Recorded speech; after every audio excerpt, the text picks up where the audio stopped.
Esta es la clase 7 de la serie Nacimiento del Futuro, una serie apasionante con un fundamento filosófico especial a través de los siglos de la verdadera historia de la humanidad. La clase de hoy aborda los siglos Kund y Tres.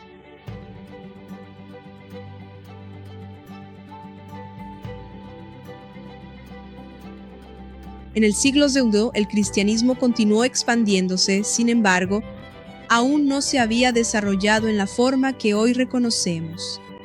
De hecho, en esa época existían muchas sectas diferentes del cristianismo, cada una con su propio conjunto de creencias y teología. El Imperio Romano seguía siendo un imperio pagano, y de hecho, los cristianos eran despreciados por los romanos, al igual que los judíos. Debido a las revueltas, Jerusalén había sido casi destruida por los romanos y los judíos expulsados de toda la región. Así, un lugar donde muchos judíos se establecieron y, de hecho, de donde surgieron muchos de los primeros cristianos, fue Alejandría, en el norte de Egipto. Parte del Imperio Romano, Alejandría estaba bastante alejada del centro romano en lo que respecta al más brutal imperialismo y militarismo, y por eso pudo mantenerse como el norte cultural del mundo helénico, manteniendo viva la gloria de la antigua Grecia. Como tal, la filosofía griega se difundió en Alejandría, particularmente las ideas de Platón, y muchos de los primeros cristianos estuvieron expuestos a ellas. Así como San Pablo definió el cristianismo como una combinación de judaísmo mesiánico y filosofía griega, muchas de las nuevas sectas del cristianismo continuaron siguiendo esa forma de pensar, y para algunos, el lado griego de la ecuación era más fuerte.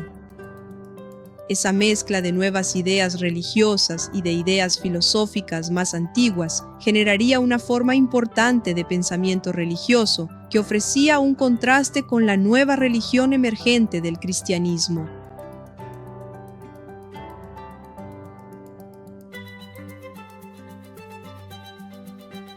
Las ideas y creencias de las primeras sectas del cristianismo serían consideradas totalmente heréticas por los cristianos modernos. Gracias.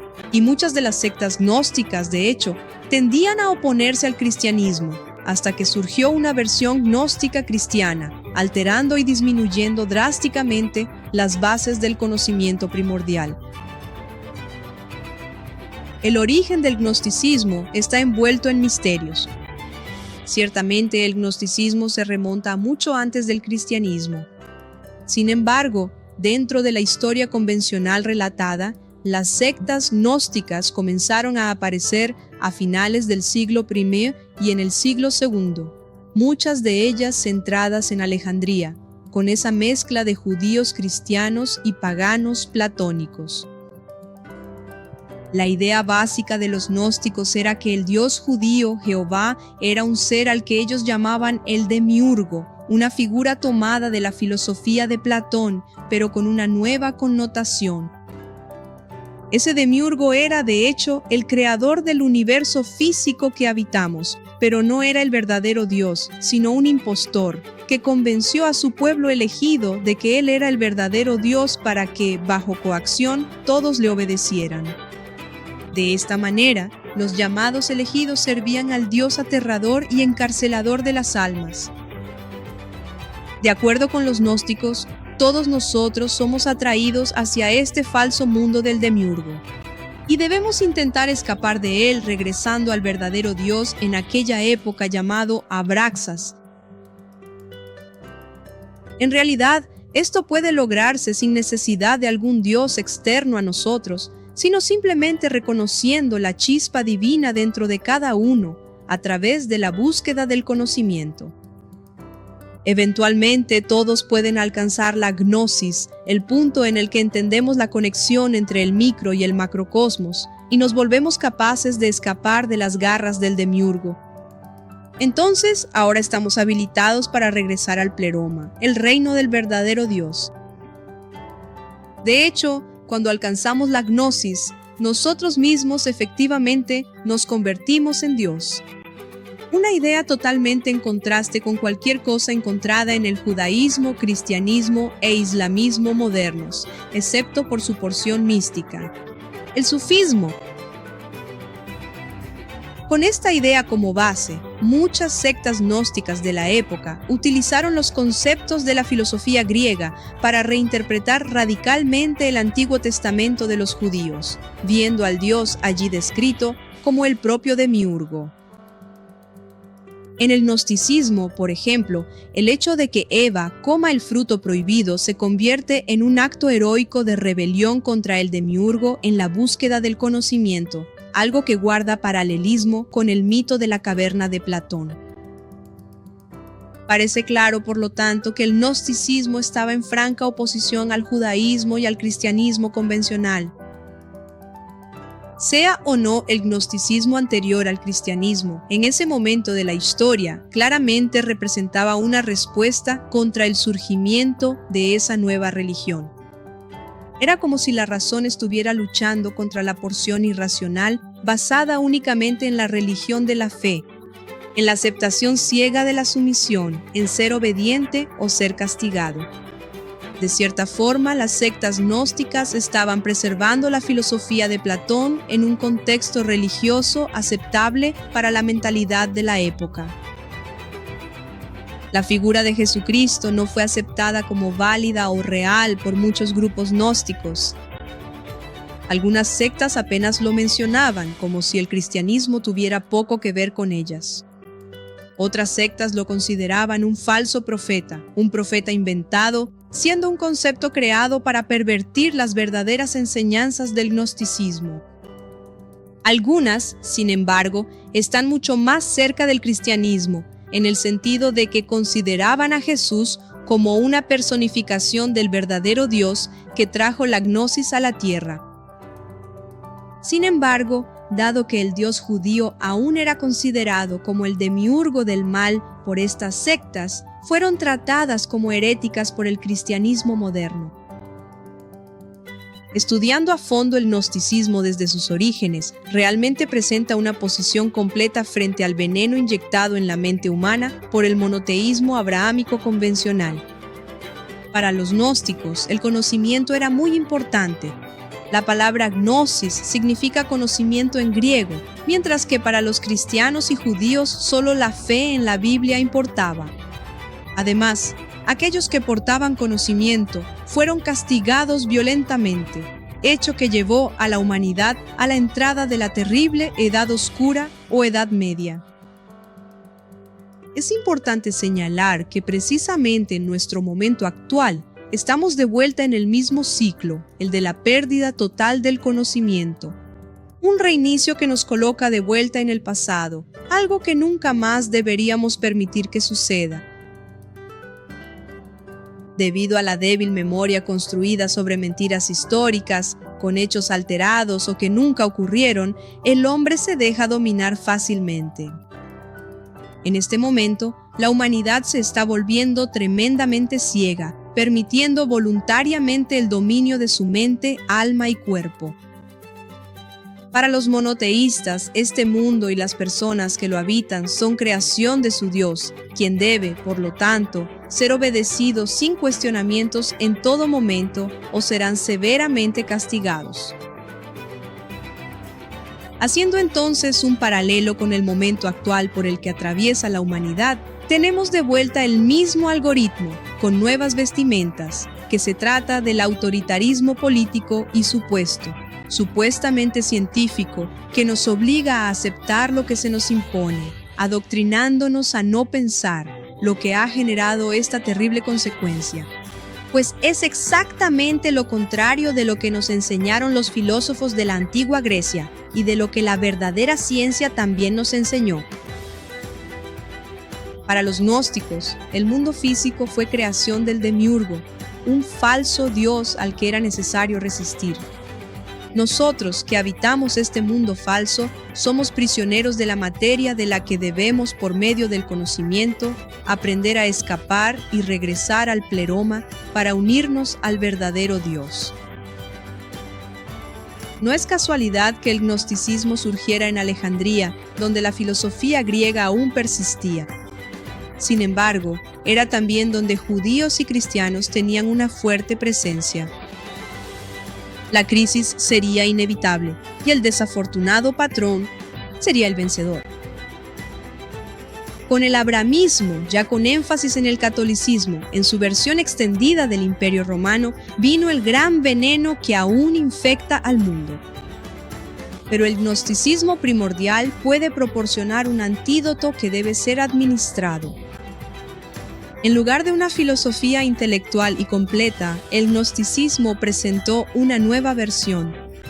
Presentó sus ideas fragmentadas, de una manera mística y religiosa, más cercana a las sectas monoteístas, con el fin de ofrecerles un desafío directo.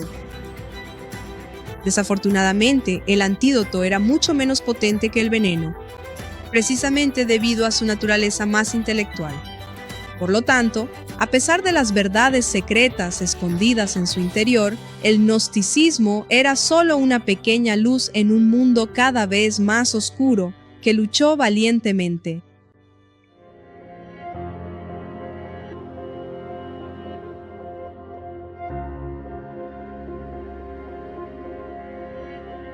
El gnosticismo se difundió entre los centros intelectuales de Alejandría y de otros lugares. De este modo, siempre representó una minoría de la población. El cristianismo convencional, por otro lado, encontró mucho más fácil expandirse entre la población sin educación y principalmente entre la población esclava. Los esclavos, quienes de hecho más sufrían en el mundo, necesitaban una ideología que los uniera, para ayudarles a defenderse y encontrar una forma de combatir la manera en que el mundo los trataba. El gnosticismo podría haber hecho eso en realidad. Claramente tenía la intención de hacerlo. Sin embargo, los esclavos, al ser ignorantes, no tuvieron contacto ni interés a gran escala por una doctrina más compleja de entendimiento y estudio. El cristianismo, en cambio, predicaba a los esclavos de una manera sencilla, ofreciendo la salvación de forma verbal. Promesas de salvación encantadoras, siendo así mucho más eficaz para convertir.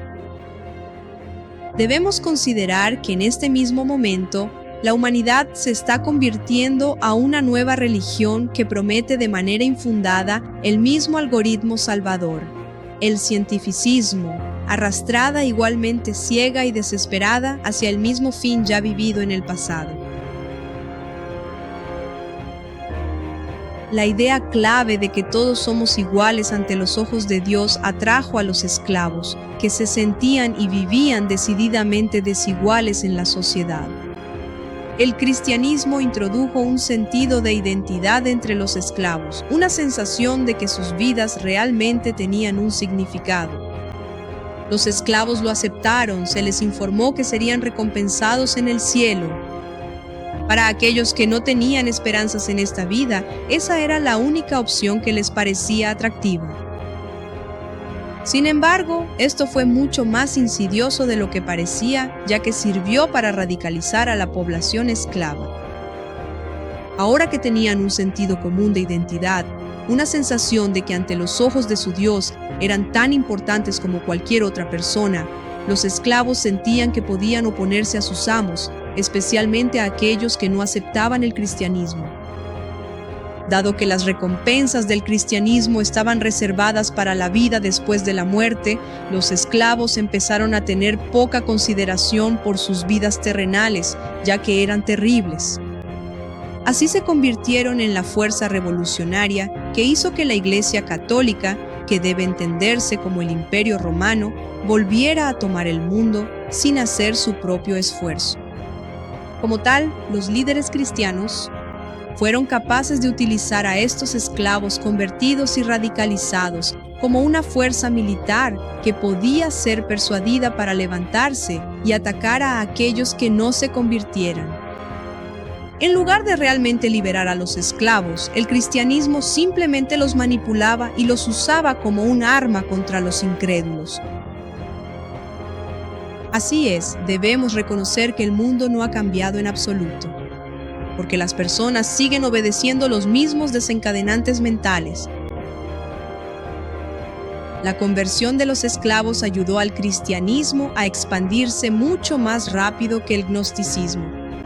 Desafortunadamente, el gnosticismo fue finalmente empujado a la clandestinidad por las sectas más violentas y radicales del cristianismo, con sus ejércitos de esclavos ahora dispuestos a luchar y morir por su nueva fe ciega.